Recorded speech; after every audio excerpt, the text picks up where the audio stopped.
Um, Insurance companies use actuaries um, to determine the probability and profitability of an insurance policy. Uh, uh, their job is to they learn the probability of something.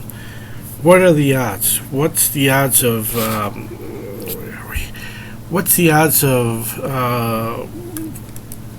a claim against a policy, for instance?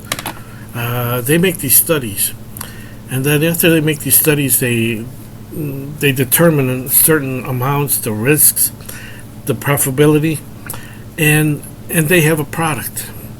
Then they take it to the legal department, where the lawyers write up the contracts, write up the paperwork, uh, set up the policy, and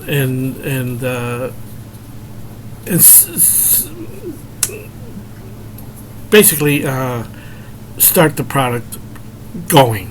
Okay, uh, they initiate the launch of the product. An actuary, an insurance actuary, they learn about the probabilities. How many times does a coin flip, heads or tails? We all know that the odds are 50-50. 50% of the time is going to be heads, another 50% of the time is going to be tails. It's a law. It's a law. If you have three coins, what's the probability of it being heads three times in a row? What's the probability of it being heads two times in a row, or one time only? Okay, you know where I'm getting at. And the probability, it's a good thing to have as a background. I learned about this a long time ago on my own, and it's so interesting, so interesting. It explains a lot of things. Sometimes, if for instance, there's been too many accidents in a road, do you want to use that same road? What's the odds? Actually, the odds diminish every time there's another accident. That there's not going to be an accident in that road for a long time. There was a story about a lady who went to one of the big universities, Harvard, or one of those, and she learned about probabilities and all this, and she quit school. She went to a little town in New Mexico, I think it was. She rented an apartment, and for about a year and a half, she would buy the lottery in a certain place that she knew. Then about a year after, she won the lottery, or a year and a half later, whatever it was, doesn't matter. She wins the lottery. She knew that it was going to happen sooner or later in that area, in that town, in that particular, with that particular merchant.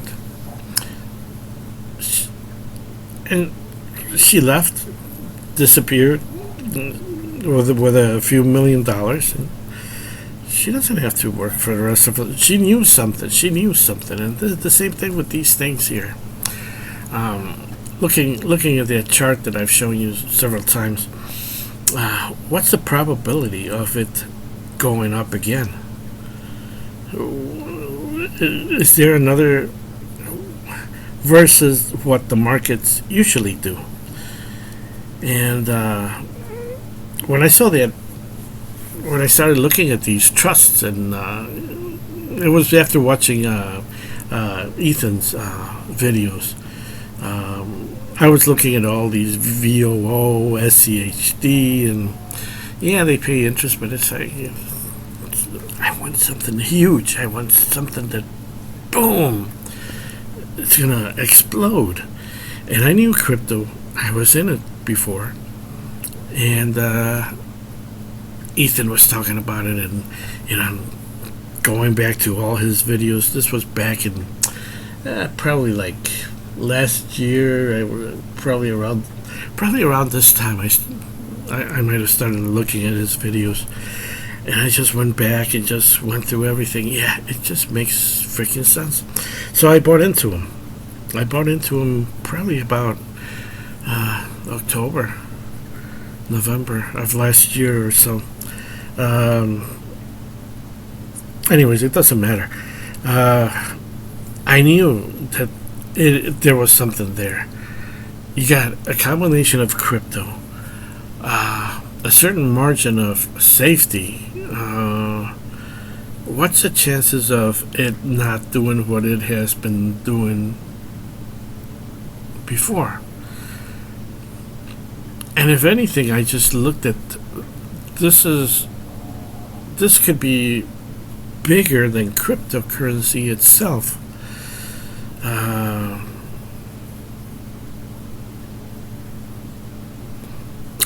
Okay, that's all I gotta say with that. I know Ethan likes to, he would sell everything once it goes up.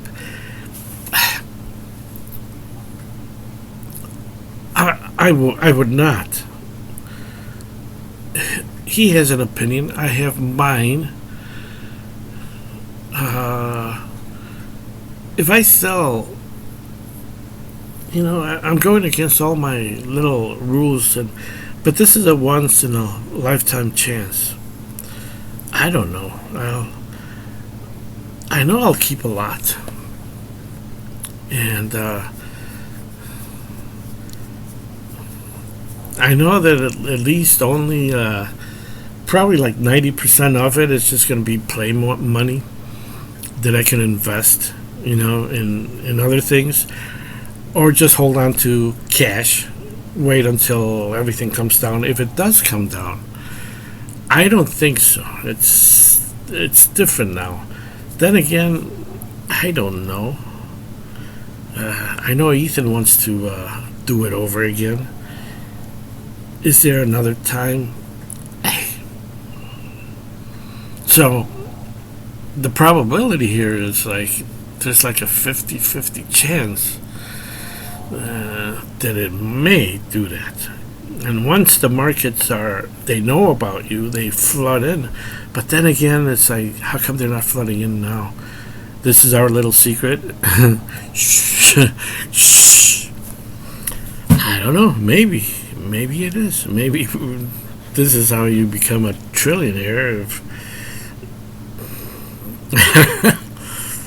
All right, so it's a good thing to have in your background. I know they offer these courses. If you can take a course or just watch videos about this, but make it to the point that you're gonna use it in your lifetime. It's a great thing to have. It's a great, as a background. I don't agree with a lot of the stuff. I don't agree with a lot of stuff anyway. So, but probabilities. It's a science. And what is science? Science is what you call God. He's perfect. He's a perfect scientist.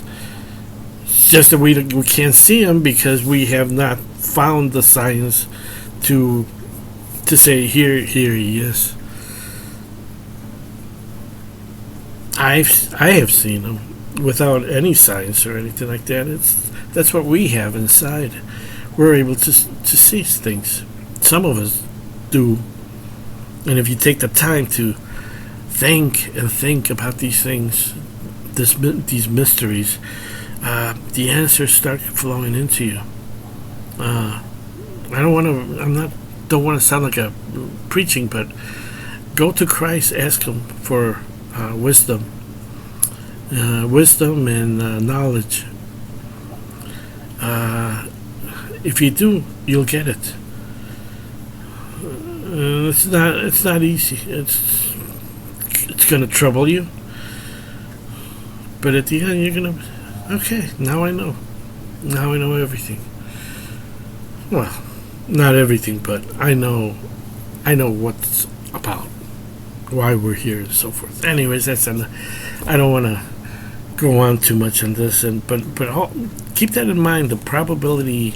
There's videos out there on YouTube that they explain this more. If you can take a course in this, it's a wonderful thing to know. It explains politics quite a bit too, in a certain way, and economies. It explains a lot. Okay, have a good Sunday, and I think we're gonna be doing okay next week, guys. And we may just be, we're in the launch pad, and